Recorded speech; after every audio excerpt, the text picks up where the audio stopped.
Hello aspirants, your Captain Adi is back with another sticky note revision video. This is part 2 of the previous video, section 9 subsection 3 of CGST Act. In this we'll be discussing the remaining topic GTA service and government services. Do check part 1 for other topics. The first topic which we will discuss is Goods Transport Agency Services, which is also known as GTA services. So at very first, GTA service under forward charge where we apply 12% GST. For this, registration is compulsory and there is exception for unregistered person. And if you take 12% GST where forward charge is applicable, you can also use ITC after giving declaration of 12% GST used. The second thing in GTA service is RCM at the rate 5% GST. This one is for registered person where RCM will be applicable, and there is also exemption where even if the registered person is government authority, local authority, government agency or any government agency registered only for deduction of TDS, then RCM will not be applicable in such cases.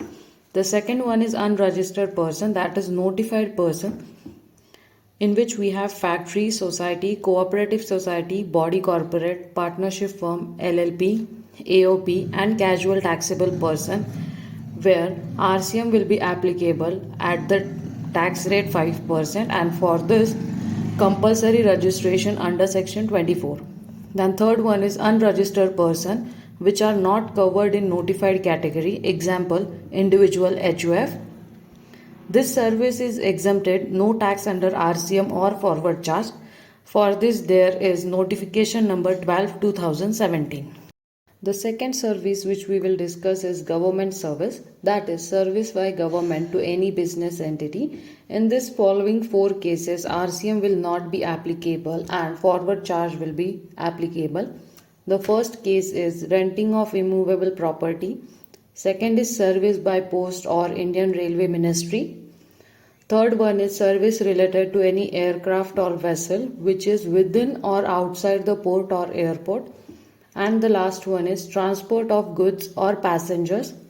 Exemption for this is business entities aggregate turnover not exceeding threshold limit, or supply of value of supply is 5,000 or less of 5,000.